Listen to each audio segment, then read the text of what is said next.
Kurumjari. Khunaishigi mani hariba thauramasibu meeting tabiriba pumnamapu ahanba maktada Chowdhury Hurricane Sermana taramna okchari.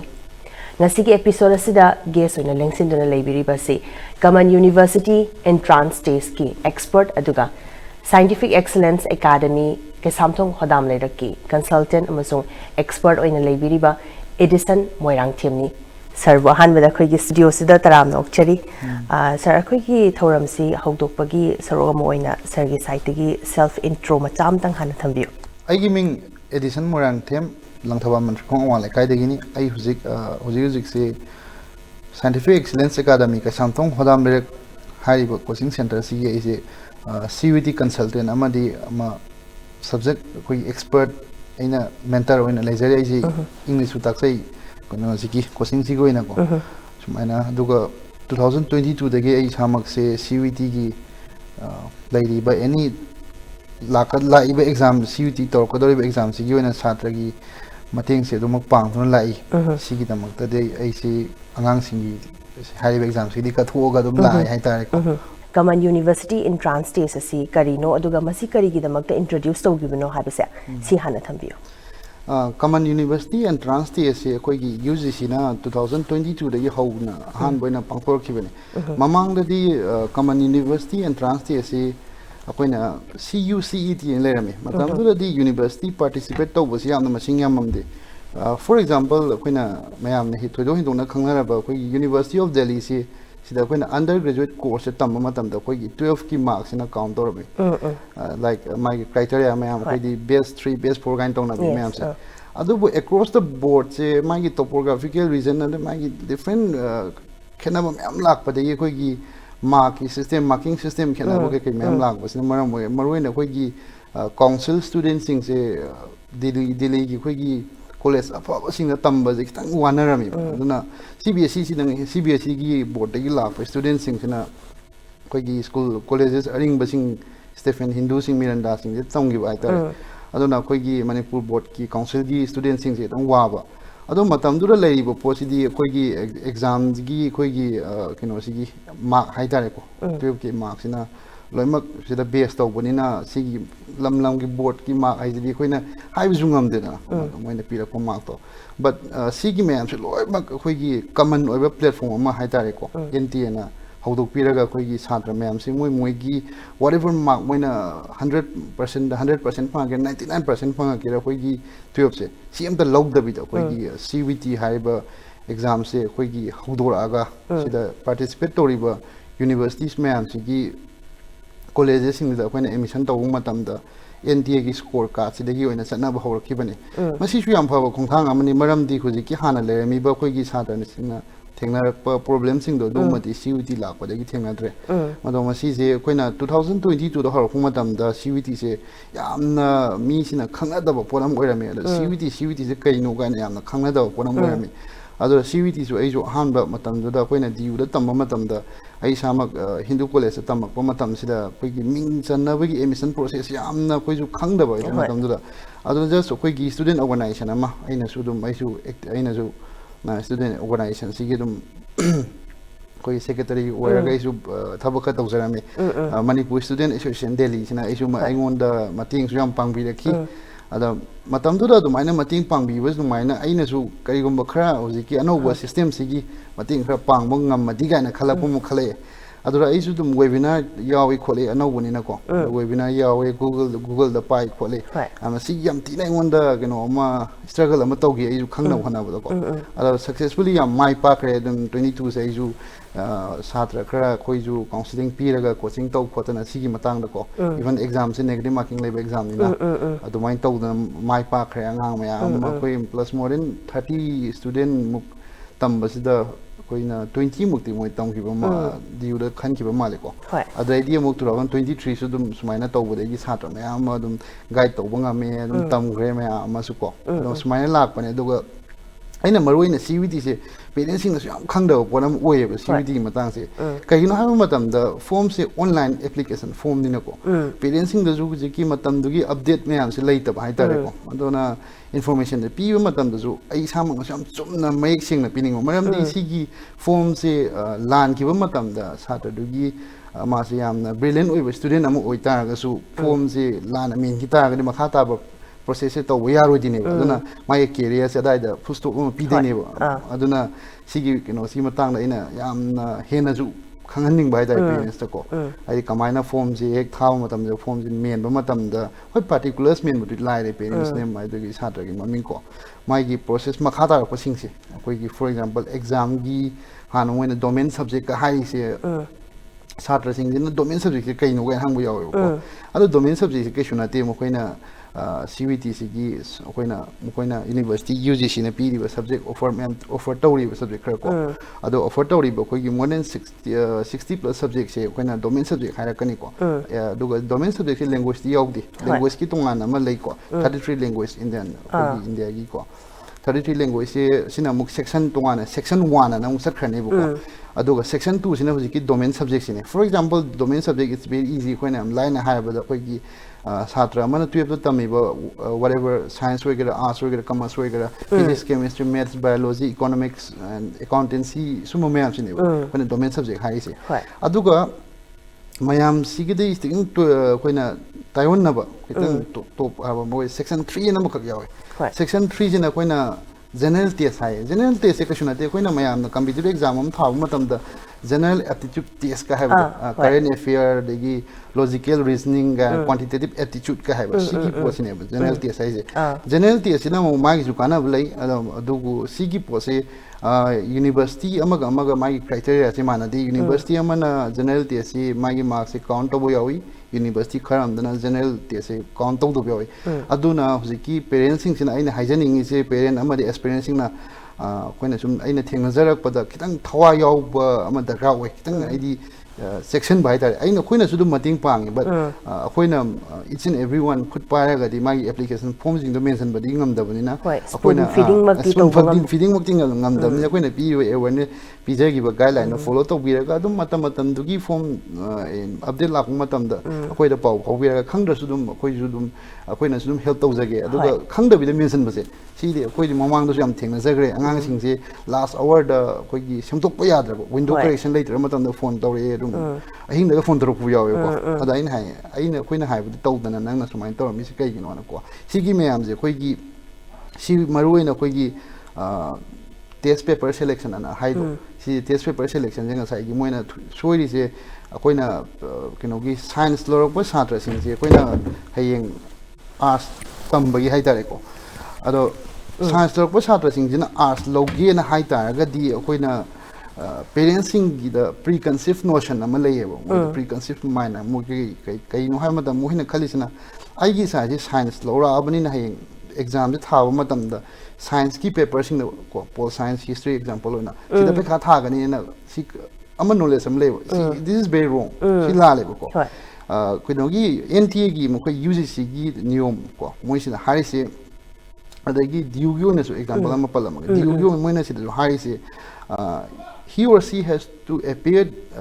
the subject that is domain subject ko in which he or she studied in class 12 haibani class 12 da tamakpa subject se ma sida exam je pigadobne ba 2024 bau gi sigi rules ne bsana je whatever 25 da zu dum rules change lak pai lak tabe adu bau ji pudi thokri dana adu mai leibane sida ita soiba adu sida soiramni na makha ta ba ma exam thara su subject mapping gain hayeng lakhini process ka adu dum soibani upai leitaba adu da di khoi su upai leite help to ngam da hoi ayam nungai je duga khoi CUET gi magi structure aduga formats na kamai tawbno habdusu kitang mari chuna thambi section 1 se khoi gi language ani sa haije gi do language se 50 question la kane out of 50 question as a candidate or aspirant has to appear have to tick 40 questions ma khoi gi kano ne khoi gi CBT haidare ko OMR sit nadragana koi CBT da koi MCQ je 40 question khumgadawne ba aduga kari gumba sum taragana +5 mark then if it is wrong then -1 lakani bako aduga ngasai gi section 2 gi hari ba koina ngasai aina panjagi ba domain subject hari se domain subject ki same thing mane mas 50 question lakani aduga 40 khungada woni aduga ngasai gi among the manga ko but the exception ama lebo koina 2023 da di masigi post tawdi 24 da ya no bom hawdu kaino har matam da general koi gi domain subject like maths ki calculation khaya was accountancy gumba economics gumba computer science physics chemistry maths ko sigi hari ba subject sing je koina 45 minutes pa ba tai sidi ko ado moi di 60 minutes p ko aduga hojiki language sudum 45 minutes the 40 questions khungba da bone ko ado 10 question am koi optional hai tare ko aduga general koi ngasai ye section 3 general test hari che sigi di koina 60 question lai kani ko ado 60 question sida koina 50 khungba do mai lai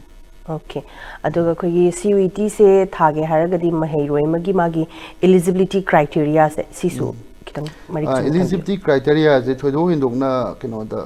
mark kai da koi 12 ki mark pidre just mark se 12 appearing na tragana pass out oiga dawa adu thaina koi gi sigi mark si yaudradi khotradi haibigi adum mele just mark 12 pass toragadi dum minimum 50 if I am not wrong 50% gum adum chatta rum ya di ya minimum ne sigi marks di ko ado moina kino tawra isi how far the student excel in his or her my 12 kino gi subjects is the kam yam excel oi ge high bi kino de la ke not mark ko marks number ni dana important okay the CUET gi magi exam sigi score gi matungina karamba university or institution da khoi gi admission to ya bagi khudong jaba sisu kari no habitu su thambiu aduga CUET gi se arum esma ai gi kino gi ai gi aina khangzara pai matungina mam khoi gi kino se arts ki students sing na thaga do magi total marks se kino thaga do ne khoi gi 800 thane ba 800 se kino ne khoi na 800 hen ba jai but minimum khoi gi kino se requirement se 800 marks ne ba ngasai gi kino ma khoi gi kino gi language ki 200 am lai kre aduga le mori ba na mo domain subject ko aduga mana GT tha do ta ga di ko general te se tha do ta 800 sida adum OBC gi student adum 500 phanga di dum khoina zakir gum adum phangba yawi adum college adum like duga north campus hai tare ko cluster of 7 colleges sing da khoina mayam na pamnari ba khoi gi hindu Stephen Miranda Hansras Ramjas gi do ram sumain lai ba colleges sing sida tam ge hai ta ga kitang 650 plus kumba phangta ga di adumaina phangba gi chance lai OBC gi di ko aduga general na mu kitang marks se mu karop se wanga kani do adum angang mamang da ina dum ki OBC go ina dum first crop da dum kino phangi ba pol science honors da zakir daga dum phangi ba yawe dum ki 500 plus 507 dum ina 510 sum 500 hin ta ga dum diu gi ina dum colleges dum ya repeated where ba khangna ba college dum tambadi phangi OBC go ina dum ina aduga science kina muk 600 where kani maram di moi di khoi gi kai gi no where is the difference I matam da art study ngasai gi language is very compulsory language ki 200 marks e count to aduga kino the science tana muk language ki 200 marks is just a kind of qualifying kino ne qualifying subject hai tare pass to the my minimum marks yo the dia de adubu magi marks ina hayeng magi score magi percentile holak pada magi hojiki marks na effect tawti that means just qualify thada dia da magi mark ko hayeng effect kino koi ki magi score card magi holak pada yaw da do arts ki da di language yam compulsory hoi ko arts commerce ko magi marks se count to doine ba 200 se okay am nuai je duga koi ki CUET gi matang da effect samlap na kitang thambigram ni na mathang se koi gi preparation aduga strategies sigi matang da mutang lak jage ko koi maheroi mena CUET tha ge haraga di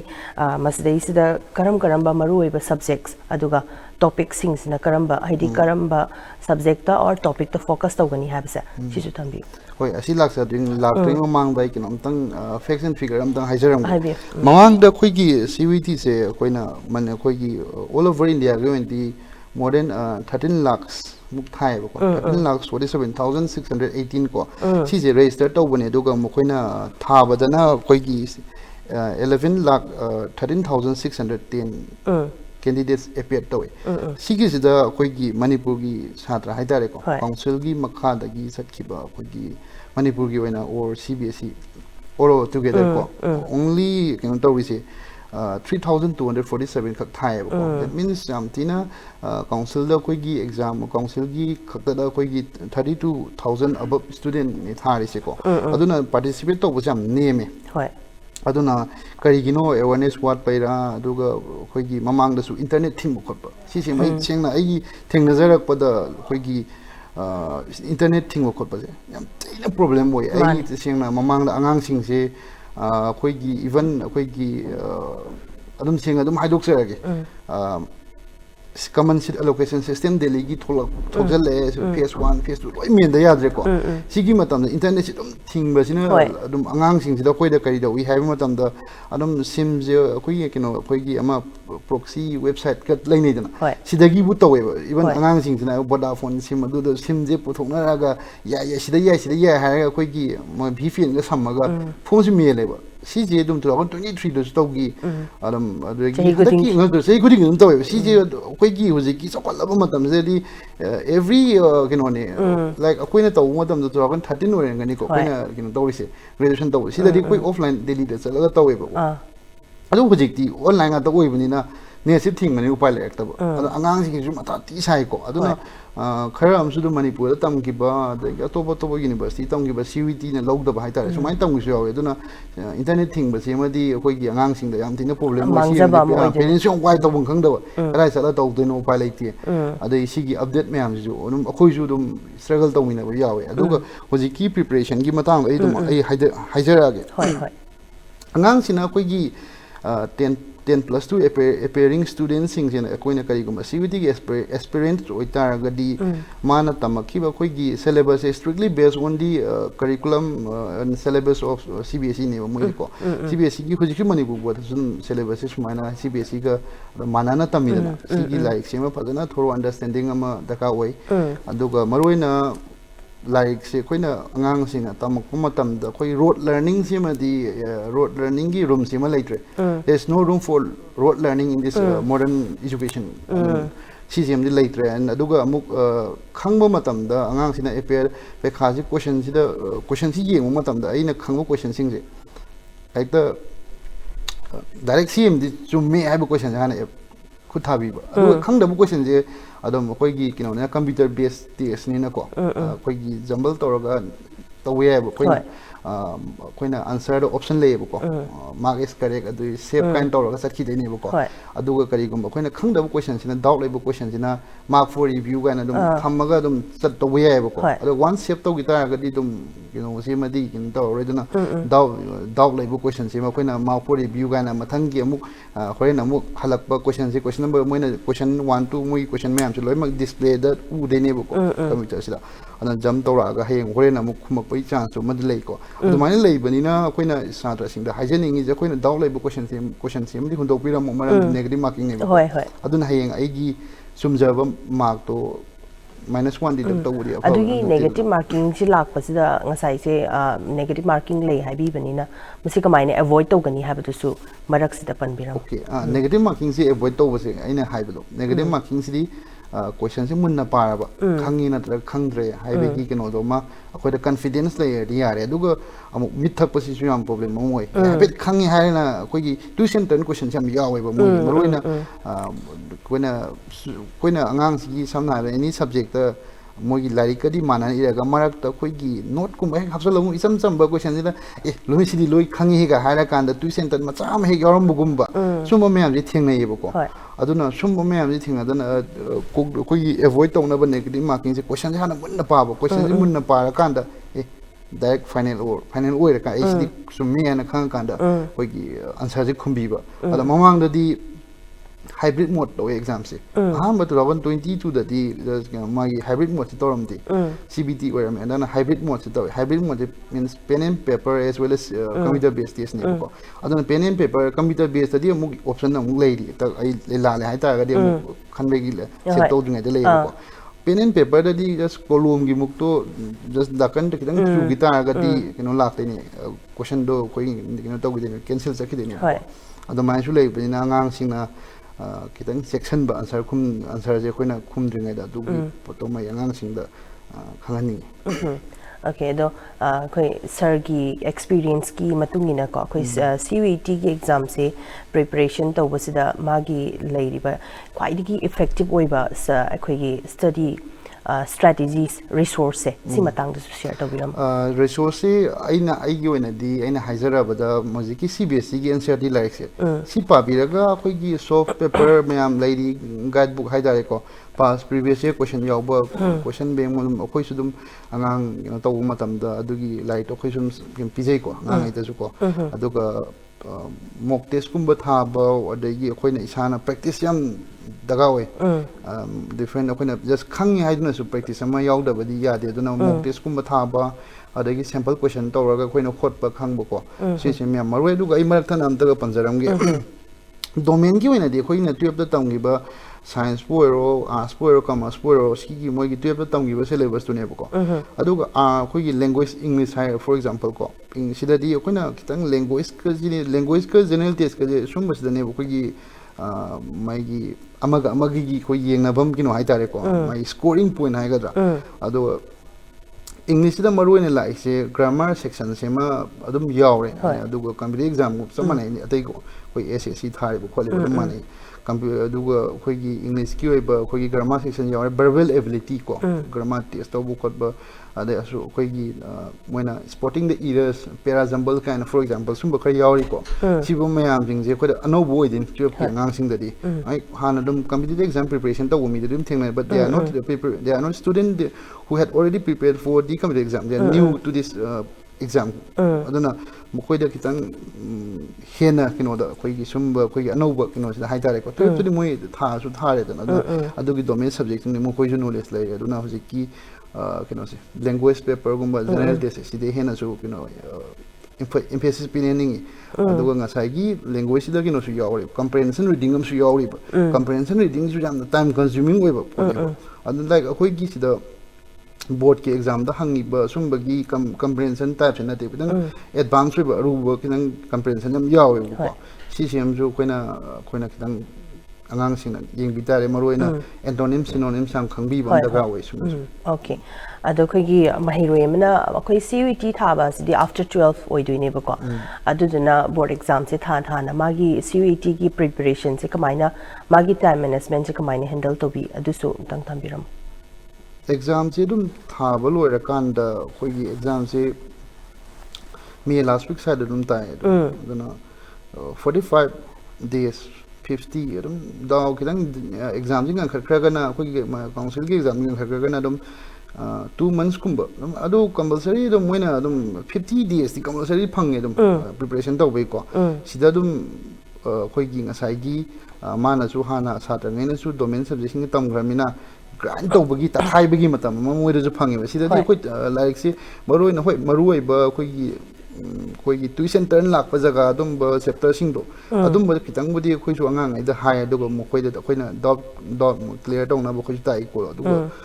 maroi na emphasis speed je khoi gi TS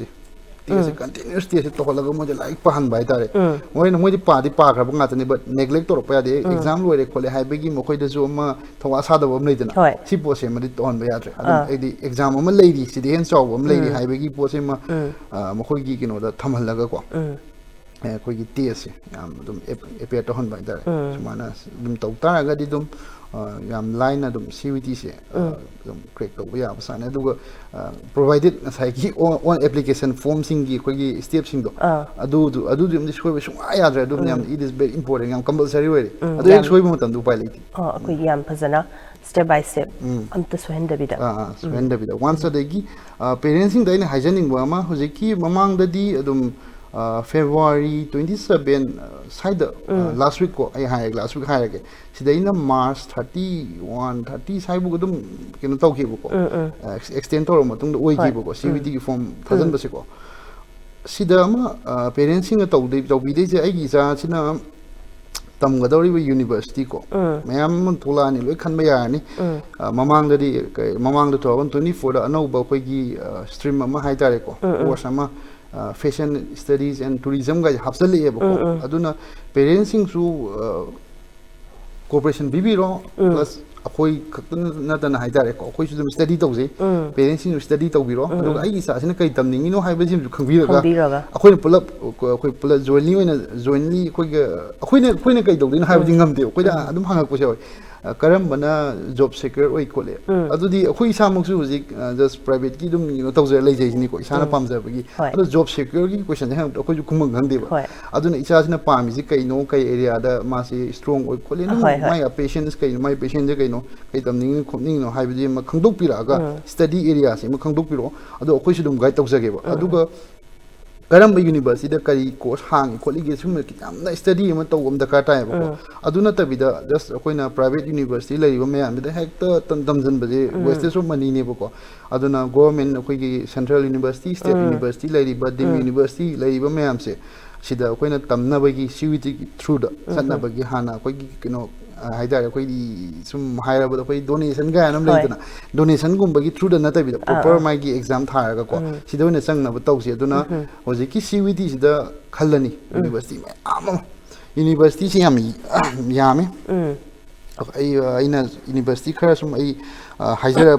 university ꯃꯁꯤꯡ ꯀꯩꯀꯩ ꯈꯔ ꯑꯩ ꯄꯟꯖꯔꯝꯒꯦꯕꯀꯣ 44 central ꯌꯨꯅꯤꯚꯔꯁꯤꯇꯤꯁꯅꯦꯕ ꯑꯩꯈꯣꯏꯒꯤ CUETꯗ ꯌꯥꯎꯔꯤꯁꯦ ꯑꯦꯄꯥꯔꯠ from date 33 state ꯌꯨꯅꯤꯚꯔꯁꯤꯇꯤꯁ ꯑꯗꯨꯒ 130 ꯀꯣ private ꯌꯨꯅꯤꯚꯔꯁꯤꯇꯤꯁ ꯑꯗꯨꯒ deemed university 39 ꯑꯃꯒ ꯁꯤꯒꯤ ꯃꯌꯥꯝꯁꯦ ꯌꯥꯝ ꯊꯤꯅ ꯌꯥꯝꯈ꯭ꯔꯕ ꯌꯨꯅꯤꯚꯔꯁꯤꯇꯤꯁꯤꯡꯅꯦꯕ ꯌꯨꯅꯤꯚꯔꯁꯤꯇꯤ ꯃꯁꯤꯡ ꯑꯣꯟꯊꯣꯛꯅ ꯌꯥꯝꯈ꯭ꯔꯦ ꯑꯗꯩ ꯃꯣꯔ ꯗꯦꯟ ꯑꯦꯔꯥꯎꯟ 200+ ꯑꯣꯏꯔꯅꯦꯕꯀꯣ ꯁꯤꯒꯤ ꯌꯨꯅꯤꯚꯔꯁꯤꯇꯤ ꯃꯌꯥꯝꯁꯤꯗ ꯀꯔꯤ ꯀꯔꯤ ꯀꯣꯔꯁꯁꯤ ꯍꯥꯡꯉꯤ ꯍꯥꯏꯕꯒꯤ ꯄꯣꯠꯁꯤꯃ ꯈꯪꯗꯣꯛꯄꯤꯔꯒ ꯑꯩꯈꯣꯏꯅ ꯑꯗꯨꯝ ꯃꯌꯥꯝꯅ ꯑꯗꯨꯝ ꯖꯦꯅꯔꯦꯜ ꯂꯥꯏꯟ ꯇꯝꯕꯒꯤꯗꯤ ꯑꯗꯨꯝ ꯖꯦꯅꯤꯌꯨꯗꯅ ꯂꯦꯡꯒ꯭ꯋꯦꯖꯀꯤ ꯂꯩꯔꯦ ꯑꯗꯩ ꯌꯨꯅꯤꯚꯔꯁꯤꯇꯤ ꯑꯣꯐ ꯍꯥꯏꯗ꯭ꯔꯕꯥꯗ ꯑꯗꯨꯒ ꯂꯦꯡꯒ꯭ꯋꯦꯖ ꯐꯣꯔꯦꯟ ꯂꯦꯡꯒ꯭ꯋꯦꯖ ꯇꯝꯅꯤꯡ ꯇꯥꯔꯒꯅ ꯑꯩ ꯑꯗꯨꯝ ꯄꯟꯖꯔꯝꯒꯦ ꯌꯨꯅꯤꯚꯔꯁꯤꯇꯤ ꯑꯣꯐ ꯑꯩꯈꯣꯏꯒꯤ ꯀꯩꯅꯣ ꯃꯌꯥꯝꯅ ꯍꯦꯟꯅ ꯊꯣꯏꯗꯣꯛ ꯍꯦꯟꯗꯣꯛꯅ ꯈꯪꯅꯔꯤꯕ IFLU ꯍꯥꯏꯁꯦ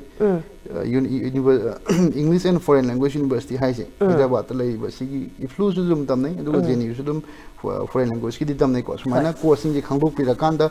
ꯑꯩꯒꯤ ꯏꯆꯥꯁꯤꯅ ꯇꯝꯒꯗꯕꯁꯦ ꯀꯩꯅꯣꯁꯦ ꯐꯣꯝꯁꯤꯗ ꯍꯥꯞꯆꯤꯟꯕꯤꯈ꯭ꯔꯅꯦꯕꯀꯣ ꯍꯥꯞꯆꯤꯟꯈ꯭ꯔꯕ ꯃꯇꯨꯡꯗ ꯑꯩꯈꯣꯏꯒꯤ CUETꯁꯤꯒꯤ ꯑꯩꯈꯣꯏꯒꯤ ꯐꯣꯝ ꯃꯦꯟꯕ ꯃꯇꯝꯗ ꯅꯥꯀꯟꯗ ꯑꯃꯨꯛ ꯌꯥꯎꯔꯝꯃꯅꯦꯕ ꯀꯔꯤ ꯀꯔꯤ ꯏꯂꯤꯖꯤꯕꯤꯂꯤꯇꯤ ꯀ꯭ꯔꯥꯏꯇꯦꯔꯤꯌꯥ ꯗꯔꯀꯥꯔ ꯑꯣꯏꯒꯦꯅ ꯐꯣꯔ ꯑꯦꯛꯖꯥꯝꯄꯜ IFLUꯗ ꯑꯩꯁꯦ ꯏꯪꯂꯤꯁ ꯇꯝꯒꯦ ꯍꯥꯏꯇꯥꯔꯒꯗꯤ ꯏꯪꯂꯤꯁ ꯑꯣꯅꯔꯁ ꯇꯧꯒꯦ ꯍꯥꯏꯇꯥꯔꯒꯗꯤ ꯏꯪꯂꯤꯁ ꯏꯁ ꯀꯝꯄꯜꯁꯔꯤꯅꯦꯕ ꯇꯦꯁ ꯊꯥꯔꯛꯀꯗꯧꯕꯁꯦ ꯑꯗꯨꯅ ꯀꯔꯤꯒꯨꯝꯕ ꯏꯪꯂꯤꯁ ꯑꯃ ꯊꯥꯔꯝꯗ ꯇꯥꯔꯒꯗꯤ ꯑꯩꯒꯤ ꯐꯅ ꯁ꯭ꯀꯣꯔ ꯀꯥꯔꯗꯁꯦ ꯋꯥꯡ ꯇꯥꯔꯒꯁꯨ IFLUꯅ ꯔꯤꯖꯦꯛ ꯇꯧꯔꯛꯀꯅꯦꯕ ꯁꯨꯃꯥꯏꯅ ꯂꯣꯏ ꯊꯣꯛꯂꯛꯀꯅꯤ ꯌꯨꯅꯤꯚꯔꯁꯤꯇꯤ ꯈꯨꯗꯤꯡꯒꯤ ꯌꯨꯅꯤꯚꯔꯁꯤꯇꯤ ꯑꯣꯐ ꯗꯦꯜꯂꯤꯗ ꯐꯤꯖꯤꯛꯁ ꯑꯣꯅꯔꯁ ꯇꯧꯒꯦ ꯍꯥꯏꯇꯥꯔꯒꯗꯤ ꯐꯤꯖꯤꯛꯁ ꯃꯦꯠꯁ ꯀꯝꯄꯜꯁꯔꯤ ꯑꯣꯏꯔꯝꯃꯅꯤ ꯕꯥꯏꯑꯣꯂꯣꯖꯤ ꯌꯥꯎꯗ꯭ꯔꯁꯨ ꯑꯃꯨꯛ ꯌꯥꯔꯦꯀꯣ ꯑꯗꯨꯃꯥꯏꯅ ꯃꯥꯒꯤ ꯀ꯭ꯔꯥꯏꯇꯦꯔꯤꯌꯥ ꯃꯌꯥꯝꯁꯦ ꯅꯥꯀꯟ ꯅꯥꯀꯟꯗ ꯂꯣꯏ ꯏꯔꯝꯒꯅꯦꯕ ꯑꯗꯒꯤ ꯅꯦꯍꯨꯒꯤꯅ ꯑꯃꯨꯛ ꯃꯣꯏꯅ ꯃꯦꯖꯔ ꯏꯟ ꯄꯣꯂꯤꯇꯤꯀꯦꯜ ꯁꯥꯏꯟꯁ ꯍꯥꯏꯔꯒꯅꯤꯀꯣ ꯄꯣꯂꯤꯇꯤꯀꯦꯜ ꯁꯥꯏꯟꯁ ꯑꯣꯅꯔꯁ ꯑꯃꯨꯛ ꯍꯥꯏꯗꯕ ꯃꯣꯏꯅ ꯃꯦꯖꯔ ꯏꯟ ꯄꯣꯂꯤꯇꯤꯀꯦꯜ ꯁꯥꯏꯟꯁ ꯁꯨꯃꯥꯏꯅ ꯑꯗꯨꯝ ꯃꯦꯖꯔ ꯑꯅ ꯆꯠꯂꯦꯕꯀꯣ ꯁꯤꯒꯤꯁꯨ ꯃꯥꯒꯤ ꯏꯂꯤꯖꯤꯕꯜ ꯑꯣꯏꯕ ꯃꯥꯒꯤ ꯏꯂꯤꯖꯤꯕꯤꯂꯤꯇꯤ ꯀ꯭ꯔꯥꯏꯇꯦꯔꯤꯌꯥ ꯄꯤꯔꯝꯒꯅꯤ ꯀꯇꯟ ꯌꯨꯅꯤꯚꯔꯁꯤꯇꯤꯒꯤꯁꯨ ꯄꯤꯔꯝꯃꯅꯤ ꯑꯗꯨꯃꯥꯏꯅ ꯂꯣꯏ ꯂꯩꯌꯦꯕ ꯁꯤꯒꯤ ꯃꯌꯥꯝ ꯂꯣꯏ ꯈꯜꯂ ꯃꯇꯨꯡꯗ ꯀꯨꯞꯊꯅ ꯌꯦꯡꯕ ꯑꯃ ꯗꯔꯀꯥꯔ ꯑꯣꯏ ꯌꯦꯡꯉ ꯃꯇꯨꯡꯗ ꯀꯩꯀꯩ ꯁꯕꯖꯦꯛꯁꯦ ꯗꯔꯀꯥꯔ ꯑꯣꯏꯔꯤꯒꯦꯁꯦ ꯈꯪꯗꯣꯛꯑ ꯃꯇꯨꯡꯗ ꯍꯌꯦꯡ ꯇꯦꯁ ꯄꯦꯄꯔ 1 2 3 ꯑꯩꯅ ꯉꯁꯥꯏ ꯍꯥꯏꯖꯕꯗꯣ test paper 1 2 3 4 and then language general test ꯁꯤ ꯃꯌꯥꯝꯁꯦ ꯑꯦꯛꯖꯥꯝꯗ ꯑꯃꯨꯛ ꯄꯤꯗꯣꯏꯅꯤ ꯑꯣꯀꯦ ꯌꯥꯝ ꯅꯨꯡꯉꯥꯏꯖꯩ ꯑꯗꯨꯒ ꯑꯩꯈꯣꯏꯒꯤ ꯃꯣꯛ ꯇꯦꯁ ꯑꯗꯨꯒ ꯀꯣꯆꯤꯡꯒꯨꯝꯕ ꯌꯥꯎꯁꯟꯕꯒꯤ ꯀꯥꯟꯅꯕꯁꯤꯅ ꯀꯔꯤꯅꯣ ꯑꯗꯨꯒ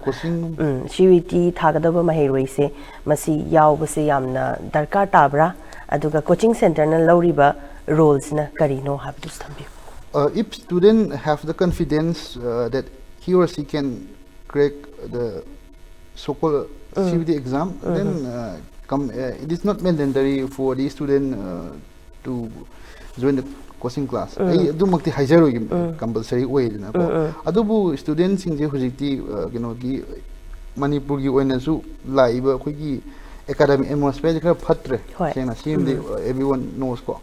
aduna mogi like tamak matam da ju syllabus se kathara tamak pagumba adagi syllabus ti mi academic calendar kai ba yada banina exam ti matam sana tawda ba yade ko akoi irang thoen akoi exam se heng mas tawge jun da tawge ya bote ko aduna lak matam da syllabus se loina bkhona pada skip taw khio portion gumba but skinona di CUET gi exam da di central magi khoi gi UGC na di si khangbote manipur irang taw aduna exam se manipur gi relax taw je Karana. Adum mayam singje koina mu menkhat piba haitare ko as well as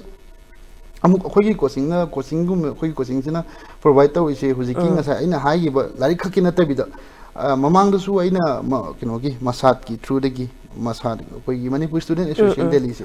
aina kino tawraga aina khoi gi speaker host kino oiraga panelist kharaga ko ai sat mamang pass out to gi ba fast base ki sat kharaga tawraga aina kino oigi men ko kino oiraga Zoom the meeting amakak tawki sigi meeting se adum continue adum handak se zoom tawni ko the road after CUET na the road after CUET hai jaina kai gino ha matam da CUET se thar matum da kari tawbani haiba pose si su yam maru oi angang thna CUET parents card na dum mamang da dum soi gi yawi CUET exam pi gre CUET form thousand grade lai thokpa but whatever in thousand gi university mayam du gi official oi ba website ta mokoi gi college ki university gi website da changa kan da muk the same thing asai gi sidam example loin ai amang site tawjam ge Delhi University of Delhi gi koina magi di tongan maming ama thola ga thole koina koi gi UOD dot magi university gi official website da phangani bu ko common location system ana sidam koi gi register taw de ne ai han ba phase 1 da ai gi details as well as CUET gi application number se si amaru every university gi na form 1000 bu ko ding da application number je piu harakani moi adu menjal laga thousand gi dene bu timely check to om daga oi adu ga phase 2 jung tholakani phase 2 da na sai ge mo diu gi kup tha yamna kuppe lai thu pu su yadi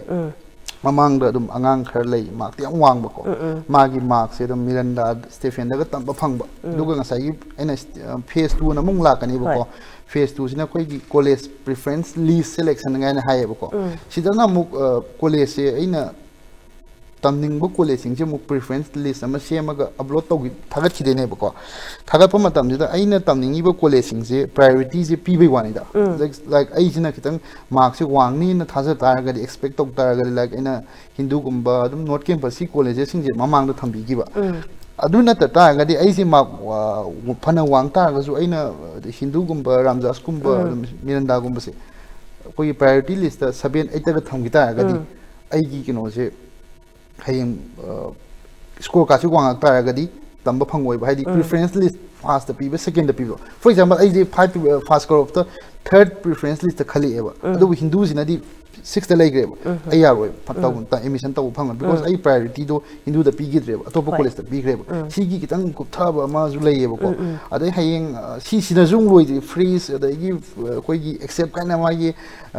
college ai accept tawre adai freeze tawge upgrade tawge kana option khar yam lay jei ko sumaina atopa to university sing gi ju lay ma gi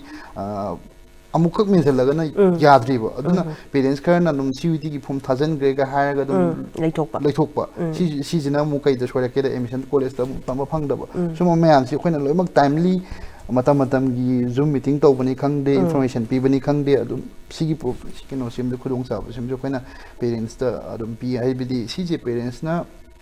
khoina loi khang ya bani ta hoji ki parents sing su ahan or padum de ka yaw na mai gi profession loi leina bani sum ba gi muk moi da mukin toksalu da wai dai ko adum ba gi kino sema coaching na di yam na chawba thodang loi hai tar aduga yam toina awareness piba masu darkar oi brana khanjai ko hoi yam nungai ji aduga khoi mathang si challenges aduga yamna common oi ba mistakes sing gi matang da lakchage akhoi mai remana CUET exam se prepare to ba khwai digi yamna common oi ba mistake haibadi yamna challenges oi ba sing se si kamaina face to bani si su thambi challenges in exam gi matang oina de ina sa exam de thaba matam da di nasai gi aina time management se ma hai batare because hana exam si what is CUET jana khanga da wani CUET je ina sa hai jagi bado 50 question pirani 40 question khumani 40 question je 45 minute khum dai ne ba adoi ta dai question amada minute kya sangan ba yai question amada minute kya thada ba yagi je masana calculation taw da ne aduga ngasagi amuk aina maths adai chemistry accountancy economics computer science hagi ba sigi subject sing sida 60 minute pire because CB se kino su NT na su exam conduct tori ba board sina khoi gi NT na su khangbi be orangani time consuming maths ka maroin example ai subject se handa na yeng bai di na te maths ka biology ka dum yeng na ba matam da khoi gi time consuming je maths hai ba subject se dum time consuming oi ma calculation yo physics ko ma ko sum ba je koina NT na su khangbi bai or ma su koina 60 minute pi se hana di 2022 da 60 minute da pi de ba 45 minutes ba adu handak tai di moi accept higher subject kra pdi eba ina ji panja gi subject adu maina sum ba moi satra sing na su khangbi ba hai dare ko adu ga subject se koina subject kra lai di mamang da 2022 da na for example am hajarage maths se applied maths haibanga maths haibanga ani to slash piraga ko 2022 gi exam dana koi gi maths se ani thopani na question da moina pop up lakani question da pirakani nang thade si maths la applied maths la khol wana ko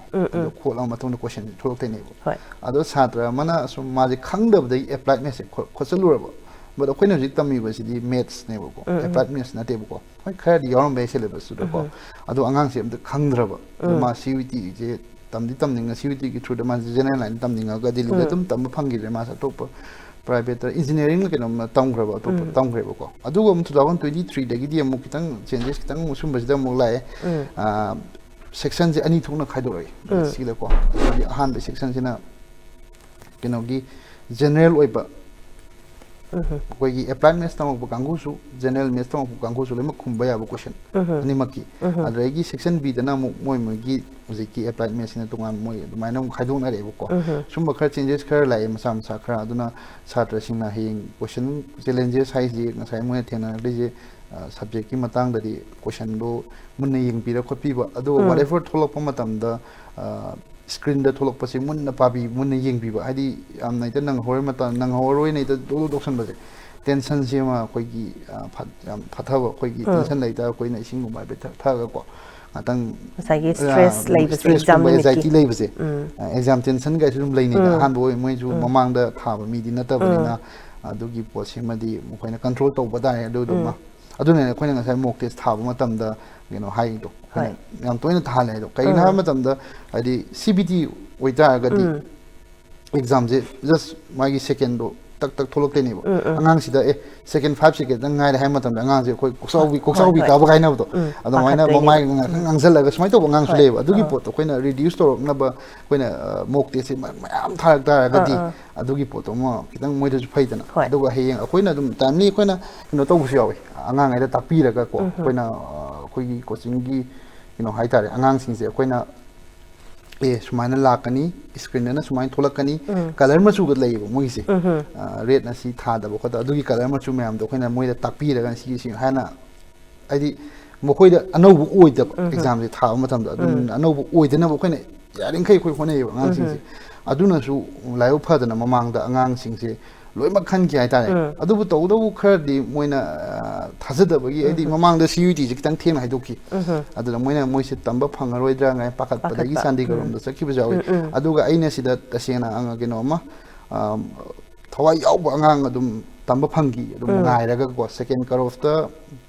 adum phangba yaw ge duga sida ai amtang haijaram ge angang singna chunan tong maroi na parents singna su diu siam haibani na Delhi University yu na de moi car of se han bada aina pirak college am assign to rokani bako aina like preference list 5 to waigra 7 to waigra whatever oijarasanu ko adu pirak ko matam da aina accept to da ka dai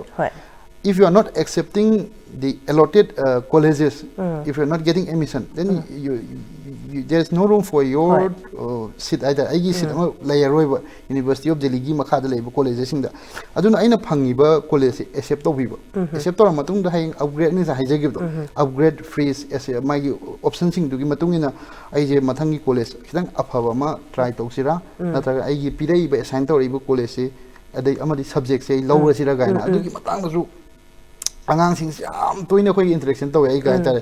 adagi moisu dum khangda ba yaw sar ai je khanjal lu kan da ai si mathang dong phang da kamai to ba ga na adu kari gumba mokoina kai gum han ba sit sema emission to gita ga di ai sit ama kha lai gra ba ne college tu da aduna aina mathang upgrade to ge hai da ga di upgrade to ma tung da ai sit to dum lai hong ni mathang second round da ai colleges phang da ta ga su upgrade aina to gi ba ngasai emission do du mangoi ba du mai na su lai yam nuai je do mathang je khoi gi maheiroi aduga parents singi guidance ki matang su laksage khoi gi CUET thagadaba khoi gi angang sing sida khoi magi parents na kamaina support to bigani sisu kitang thambiram parents na support to parents ki support semadi amna dakra se ore am dakra we parents na support to da ta ga angang sigi magi demotivate to bonus thokane aduga mana tamjari ba mayam sisu es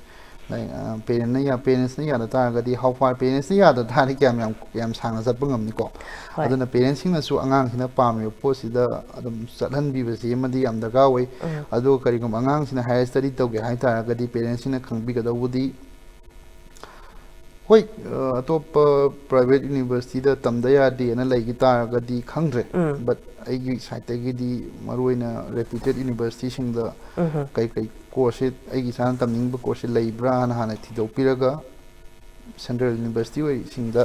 adai state university sing da ko sida tamhan sida hana priority je pi haning la private university handa na yeng bai dinate do sum paisa su sang ba khotpa dai plus khena ba sidum leidana aduna parents sing na hana amtang aina tamni isa jen tamni bu course kai no ani mayam tamni putam tamna bana ta ai prospect future gi vision ama thamaga ko kai to bai si wai kai dongni ha basi ma phana khanbiro aduga exam de thabiro matabida ai su mayam tamna gi tamna ta ga hayeng exam du lor kuma tamda ai gi kai to dinu ha bi kangau no umla kani aduna panthung bam khangdana panthung bam thamdana hi gon tha ga du no mi pagla bo koi samudra o koi paase dum hola hi dum hola leitam ni na aduna hana panthung pham thambira matung da adugi dudi akoi su dum kai tokjage okay the parents ki matang oi bani na koi gi angang se anamba matam na career counseling to ba se sum +2 10 +2 lora matung doina anamba tongna ba sum loi unai ko mai ki di magi angang sigi magi yam strong oi ba jaga se mama pasna parents na khangada ba se class 8 9 sai da khangnei ka haine exactly adugi poto adu su yani aina sum study to matam da hoi ai sum pamjagi bai ni ko ai keno da Catholic ta me tama pade ai sum higher study to ge gan khala khibo ko hoji sum world what is happening around the world se hoji ki society to sum urak pade ko ai sum ko higher education gi like 11 12 ko lai pham ning ko le karamba university karamba ko kino na institution na phai ga sum yeng matam da like adum mayam na khangnari badum Assam Valley North East ko adagi Dun public school lai ba adagi DPS kind of small labor sing say dum any yeng matam da Dun public school there Dun gi se class 8 gi lowe 11 de sang ba ya de ko adagi top kitang si de thaidu kan da military school lai ba ko gi officer training academy NDA sum ba lai se officer training academy ga se class kino de gi ngang oiring de gi high school gi level de gi ko sab cha dum de ai tautre high school level de gi class ma five lai la sai de oirang ni ko dum di adumaina adudai tamak ka dawne ba adagi ND gi snamo khoina 12 floor ga leire na graduation loy ga army da sangena CDS thar lai ko adu sumaina sujiksi angang sing se class 8 dagi kumaina semak pagi ama su lai ba aduna maruina angang se amna career se amna bright ohen gi haita thaina gi kitang 90s ki nang adumaina matam khoi gi matam do di am kinare hujiksi amna syllabus da bu su adagi NEP 2020 se implement tawgrabani na co curricular activity da su yamna lae aduga co curricular activity NEP 2022 sina implement taw pa yamna kanai maram di khoina tamak matam da graduation je tamak matam da akoi je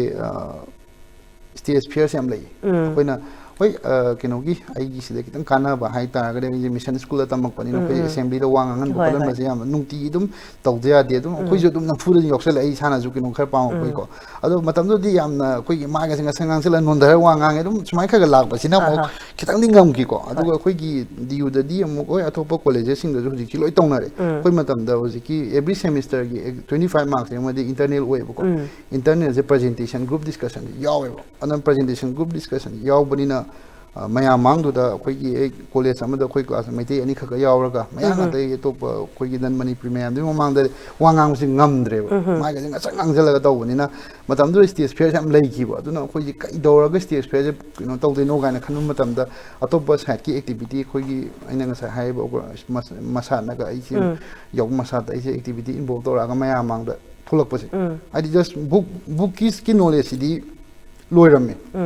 graduation de low graduation ki matam de graduation standard de adugi room je khra kena toram ya, koi hujik tabu matam da mak ana yam khana me, ado hujik ti adu ki poto kha thaidong na me yam se ko, aduna co curricular activity se maru e aduna hujik se adasu college sing da ju koina hana di mak sa ma toram hujik 200 tawre hai ko, ado mo yam satra ngai du samna grind tawre hai, ada matam da koi da dum synopsis ki han ba kholan ba yam tawre ba, ado koi da di yam na kitang wa thoki matam da ano bo e bani na, ado hujik ti sigi post se NEP lak ba dai di khar se implement se to ba hora bani na si mandi angang is da ju yamna hay mo kana ni khale dogo parents na su kitang support to honi da su ki like tam kana ying bi ba ala nga sai angang se koina maruoi ri si like si mark se na te mark si di just number ina have just certificate ama degree ama C ama phang ba maruoi je nga sai ai practical life ki reality la ko matam da decision making kamai lorokani adagi social skill mi kamai loina gani mayam kamai pun gani mi loina ba kamai sigi mayam sing se hayeng mi thola kanda koi gi sigi mayam tamak tai nai dare ko ma pana ma wang ga su koi meeting na haita ba khot ba sum ba sum thing nei ko adu bu co curricular activity de engage tor mi ngai diam line adum handle tawe adu hojik ti sigi po se parents sing su dum khangna pa ma le manipur school la yam ba sumaina co curricular activity da focus ki da yam nungai je do akoi nga sai gi sum CUET gi exam se koi gi mai gi subject se kamaina consider taw gani ha combination subject si kamaina combination subject se aina sa haja gi do arts ki ore kana mana pol science tamning asu kasu kai di tamja janu ko but mana hayeng test paper hana di domain kana le domain 1 2 ka ha me do 2023 de gi di test paper 1 2 3 4 5 na le re bo test paper 1 2 3 4 se mana khanga do bodi aina 12 ta tong gi ba subject to adu du ne na khanbi ga do test paper 1 to kini ko ngong ngai le ti just aina 12 ta tong gi ba subject to hayeng aina subject mapping adagi certificate check to rak pada lemak yaro cancel la kani ba aina 12 ta thagi ba yawam da ta ga ni ko aduna adu gi poto satra sina khangbi ga dom ni ko oi ubajik si 2025 to changes khari lak pa yai but changes sing je ai hujik you know dadi am kanna di hujik dagi mayam da haijara maroi ge maram di NTA gi moi official website dagi moi gi you know dagi mamang da sumaina national testing agency da moi notice thoi ebo ko dagi notice to tholak trip ni na changes sing ri higher ge changes sing do la kan na kai no mu yeng min na se du hujik phaugi oina di aina tamgi ba subject sing sida pakha ji tha di ni je khangbi maram di yang ira lai logic ama di sida yeng logic ama koina yang to we kai logic na have aina 12 tamak ta subject to the negative marking le exam se ina thar ga kari no ina adu ne adu questions ni adu ba pol science learning asu ma pol science lorok ta di mana tambi ba subject sing thabiro ai pol science dum lo ba ya science du dum mana tamai ba science ki subject sing thabiro adu ga dum apam ba arts lo ga khot kira adu ga parents sing na dum arts lo bu khot ba dum sida na kamai taw khot ba adu kem khambi no ai physics chemistry maths lo re biology lo re adu dum thabio adu gi base 3 gi mark tuna dum mai gi apam ba arts ro ga kino dum sang ba ya ba ko adu gi mana mai sigi you know sima dai parents sing na su adu do mo khangbi o duga hana nga sai hanjan ju satra sing na yamna soiba hanjan ko ni sum haijaba soi dum soirak pa dum mamang da satra kha dum yaw ki ko adu po to bira nu nga sai gi test paper men ma matam da isa na 12 tam ki ba subject ma men biro aduga exam da thabiro test paper men ma matam da aina tamak ta subject tu madi men biro no ado whatever ai sociology tamning dum sociology do heng aina aina tam yugi da kai subject tamning no habi ge ma khan ba yaw kani bo ado khan bi ga lore hadi aina subject mapping gain la kani bo subject mapping sida aina khan dai ni ai sociology tamning then what are the subjects to be considered thulak te aina khan dai ni sociology honors ta aina angon da khangani kai subject ai ma wang gani ga na CUET da khang tha khamni ko ada aina adu ti sigi subject hom jaina khandai ne sidagi mark se count to bi ga na di angon da subject mapping na ai option am la kani ba ada subject mapping sida nasagi forever once I for example sociology learning political science geography history sidagi aina marks se low pa me na khani de ne bom ada ngai subject mapping option do si je aina phase 2 do ram do ma le si je okay sir gi site ge khoi exam se gi system se ai di karam area da phagal haningi like kitang improvement le haning bai tare masi kitang hoi suggestion kitang tv CUET gi wena si hujik improvement si hujik lai riba exam si gi matung na matam gi update pirak pasida mamang da kina tawkibo exam si question moi angang sin haibdo question gumba kitang moida aran ba yorok gumba yawi hai adum po sema aran ba yohoning de si mangai na duga kino gumba khogi city gumba select to basi su city matam kino gi center pirak pada su khogi manipur da di huji se kino lei bani na ko yaring sigi bosi de khoina su kamaina hairone di sta imphal mung de loi ta hal wai adi maram de kino gi CUET se 379 cities in India ko aduga outside India dana kino ne 26 cities were in outside India ta re se ko sigi cities man pirak matam da haing satrang na sum khanga do se khoina pam yo city mari khoi gi mari de kino khan mani ko mari khan ba sida manipur da loi makti khan ba yadi khoina angang sing Shillong gumba adagi kino gumba Shillong Assam khalale Assam di am ya mi center se Assam center ahum la kino moyang ne ahum ena khan da ko do Shillong don ani kino khoi manipur gi su manipur da loi makhan ba yadi center yam da mi ko aduna nganna ta ho ta ga heng pirak ko matam da ado manipur da center Imphal center ta na ko si sim dei suggest tawning adi thieng ta ga di heng ai ma Imphal pirak ta biya ba top aina second city gumba da man third city no pirak pa ya na ngalingai da CUET phum da thajalo bi last date ngai ba se ma di tobi gum se duga window correction lak ngai da moi gi aina sida haijaning se moina last date ngai ba se pung moi se 11 pung 38 ga minute yang khima pan bu wer ma le ni moi last date ki matam pirak de se ko last date nu mi si gi dum moi gi nungdang gi pung 38 ga minute yang khima pan midnight se midnight hour da koi gi last date nu mi si da di kem to bi ra no ko adi last date ngai ba se moi gi website se achauba create website gi no leiba crash leiba ko yaw hadi thak ti mem se ina haja gi 11 lakhs plus applicant je lakh panina website se maintenance mo su bohai bai dar adon website crash lakh ta ga di khoi ju kai hai nu pai leite do dadi adon ngan na tau bi hoba adu smaina aduga CUET gi no gi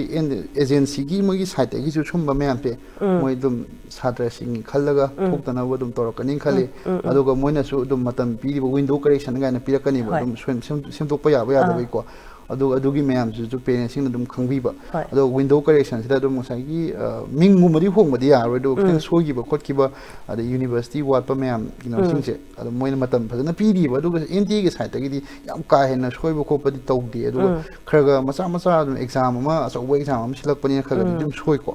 soi ba sidum sai gi center da moi gi question nang ba nang da manipur da di tau di adu mapan da kha tau na ba lei ko adu oziki oina di CUET se dum yam smooth i oina amna mai pang na tori exams okay yam nungai je khoi matam chu leiselaktre matam gi wafam haibam leibani na do aroi boina ise question am tang hangjage CUET gi khoi score se yam phanghau da base satra se mahiroi se ma se khoi karam ma gi alternative ways leige habatu su thambi CUET gi ma gi alternative score se adu score se khoi ju sigi score se na wangi haiba se khoi ju haiba ngamde ba ko adum colleges mana colleges mayam university sing se mai intake matung ina dum satra sing je kari gumba mayam na DU se am focus pi o DU se loi mak sakita atopada kitang atopada zu kitang leiba university sing se ka rop ne mak pa gumba sumba su dum thoi aduna yam ka hena hoi yam ka hena ning pita ga di khangde ko aduna ta dum average kumba se dum DU da yam phamu yawi na ta atopada ba university ina ha ba do mana yaring kai mana pami ba koina Delhi University khakna te na university lari se mayam to pa jamia gumba de iflu are Assam gi university da Assam da koina participate tori se dam ana private ki yaw de ko Katan University de Assam University yaw ko sigi mayam sing se dum Assam da sudum phari ne dum Katan University ga se am reputed oi bane ko adu mai de gi JB college ka ne lari ko sigi mayam se dum Assam gi dum mayam lai adai West Bengal lady ko sigi adai sumba mayam sing se akoina apply to wi ka su kai di aduga hena mu parents sing naina khanganing badi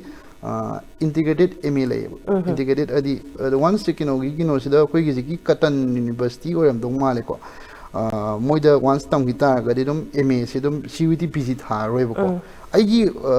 da di parenting da su kitang broad oina yeng haning adi aigi sa se uni diu da tam da ya de haibigi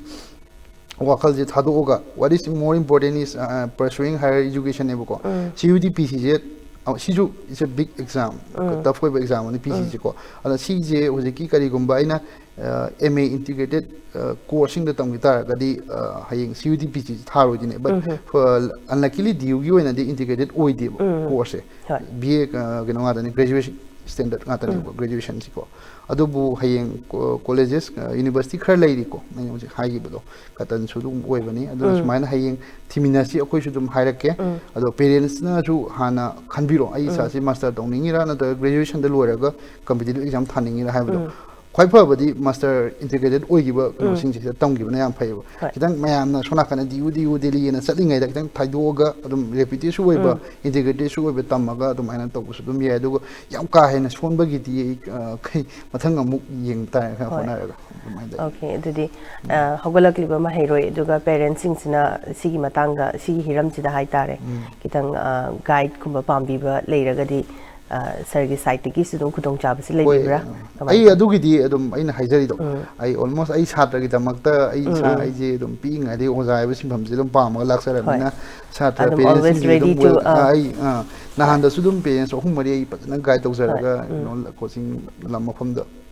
laga tawgida ngai mo sum harawe mamang da su parents sing sudum haraw dum loimak setki dum mo sudum emission tam angang sing tamba phangge do tang haiba ai ngai do koina haiba tang lobira di yam thai do lobda ga di ko su pai lai tawa dui matam da di adum maina dum chatmina si ko su parents ki angam mate pangjage akoi da thajaba su thambiu akoina ai samak amadi koi scientific excellence academy na satra hi career mangna bu kadam da koi tawzaroi ko su yam kwanna sida kwanna jari ado matam gi lakpa update ko ju ding jari kai no ko ju any new updates soi ba angang ke le soi ba ko ju pam ti maram di sahi mang dei ni bu ko aduna sida ko ju parents su support taw biro ai angang amagi punsi ama bright oi ba mai successful personality moi ba je koi yosabi mokong ohum ne aduna yosabi mokong ohum angang am le parents am le oza am le do ama yaw do ta ga di upai leti adum tela ni nala ani bu ko aduna sim su koina parents ki side gi cooperation pibiro adu angang du su adum koina motivation piraga hai kamaina hena study to ya ge mai gi even koina hojik tam gi angang sin koina dum contact to ro yawe bu mai ni kenom le ro matam da koina dum guide pb esmai si osa ta no ga na dum help ko su ada dili da tamak pani no khangna bo jaga le esmai taw ko adum timely wa dum koi cooperation je once koi khangna gi angang se moina dum haraw adum akoi si hojik good term the good relation tum le ko si dum ana haije ge du go any doubt le matam da feel free to contact yam nungai ji Sergi achin mayam kai thopiraga khoi gi studio dang haktang lingbirak laga wari watai haktang sajaba phangjaba haingai leitna thagachari yam nungai Khunaishigi mani haiba program asi losilakpagi matang adu yausilakle mathang anoba episode amamok puduna lakjage ngasi gi oinadi kaina naba yathang nizari